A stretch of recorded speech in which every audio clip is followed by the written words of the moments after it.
Picture this. Close your eyes for a second and really imagine it. It's the fall of 1981.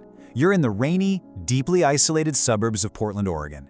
It's the kind of endless gray Pacific Northwest weather that just kind of seeps into your bones. You walk out of the rain and step into a local, dimly lit arcade. The air in there is thick, right? It smells like stale pizza, damp carpet, and ozone. The room is echoing with the chaotic electronic beeps and boops of Pac-Man, Defender, and Asteroids. But tucked away, right off in the darkest corner of the room, there is a brand new cabinet, and it doesn't look like the others. It's completely pitch black. There's absolutely no artwork on the sides, no flashy, colorful marquee trying to grab your attention. There is just a single, glowing, eerie green word across the very top: Polybius.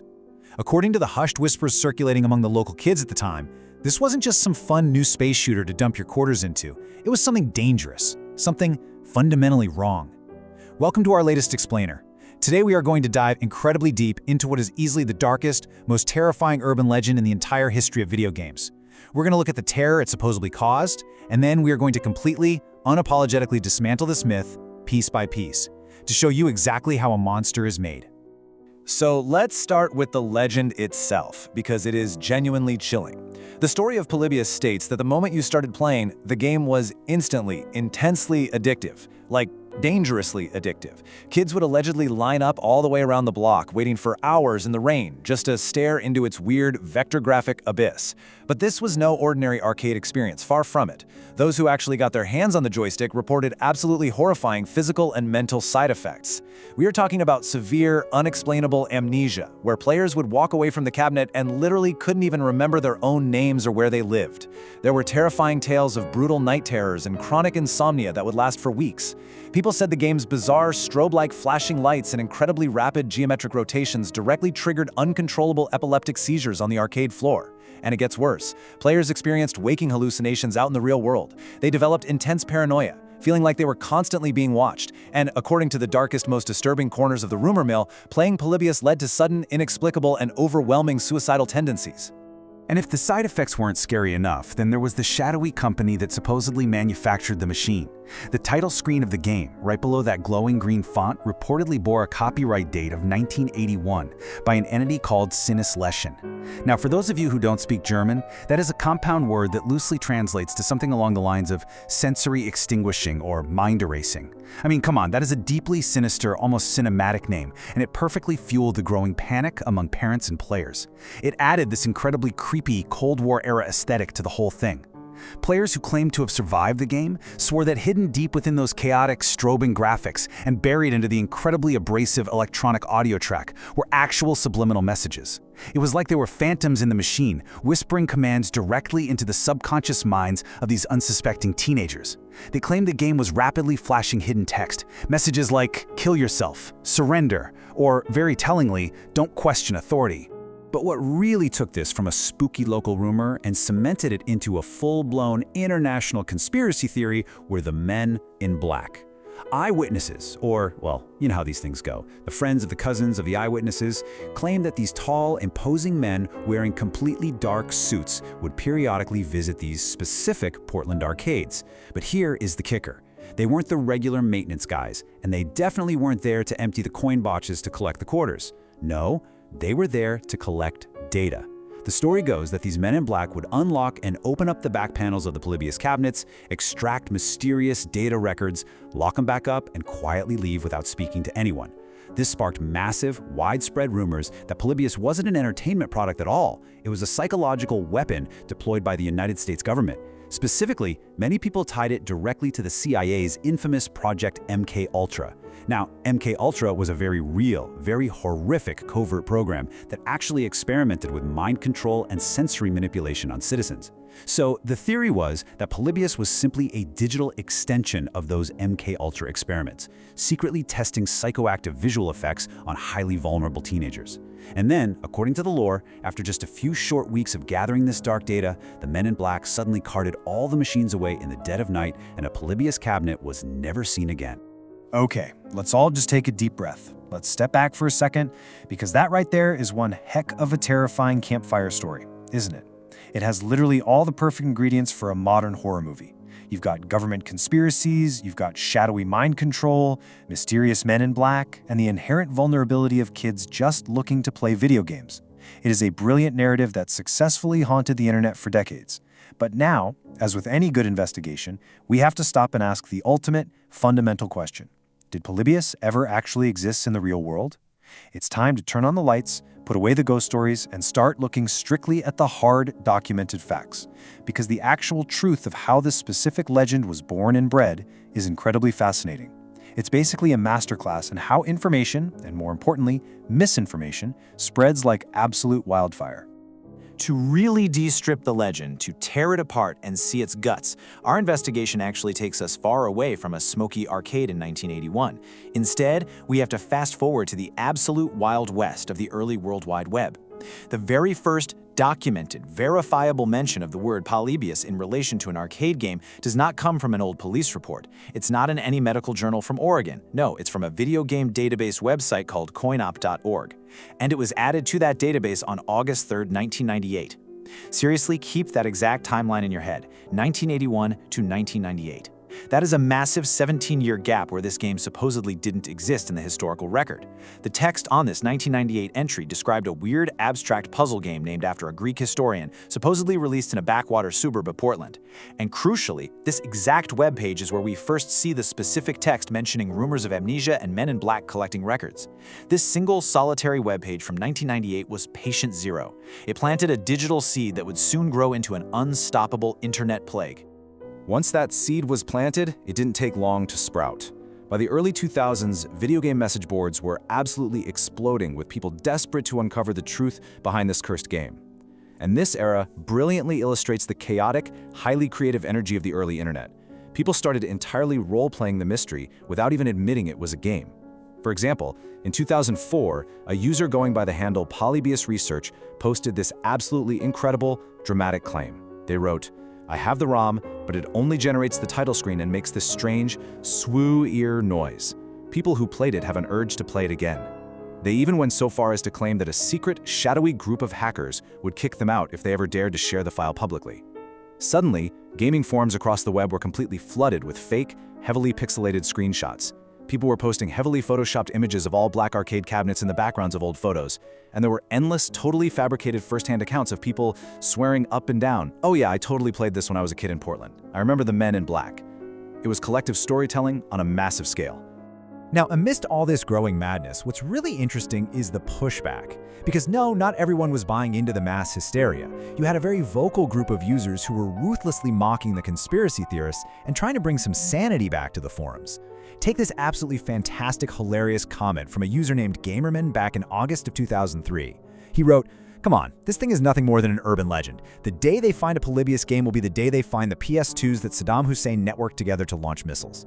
First of all, that is a very specific, wildly era-appropriate joke for 2003. But more importantly, it serves as a vital reminder that even as the myth grew larger and larger, the skeptics were right there in the trenches, practically begging people to just use their common sense and realize they were being taken for a ride. But look, every truly great mystery needs a villain, right? Or at the very least, it needs a mastermind. And just when the skeptics were starting to win the argument, in March of 2006, the Polybius legend got a massive, unexpected shot of adrenaline. Out of nowhere, a man identifying himself as Stephen Roach posted a total bombshell confession on a prominent retro gaming message board. He claimed in highly detailed paragraphs that his company was secretly contracted by an unnamed South American entity to create a brand new arcade game with a, quote, new approach to vector graphics.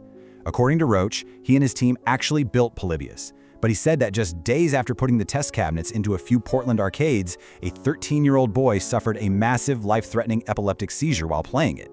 Terrified of a massive lawsuit that would ruin them, Roach claimed the company panicked, completely pulled all the cabinets from the streets, and intentionally erased the game from existence to cover their tracks. For a brief, wild moment in 2006, the internet truly thought they had finally found the smoking gun. They had the creator. The mystery was solved. Or, so they thought. Eventually, the myth grew to such a massive, culturally significant scale that it caught the attention of serious academia. Researchers started looking at Polybius not as a missing piece of software, but as a sociological event. In a genuinely fascinating paper published in the Aludamos Journal for Computer Game Culture, a scholar named Neil van de Mosselaar conducts what I can only describe as a clinical autopsy of the Polybius legend. Now, her research doesn't analyze the game's code because, spoiler alert, there is absolutely no code to analyze.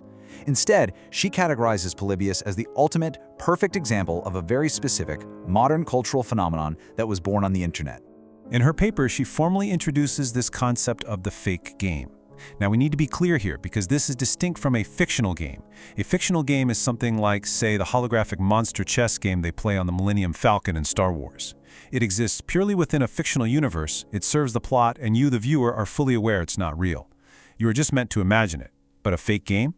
A fake game is something entirely different. It is engineered with malice aforethought in the real world. It is a completely non-actual entity, designed not to be played by anyone, but engineered strictly 100% to deceive the public into believing it exists.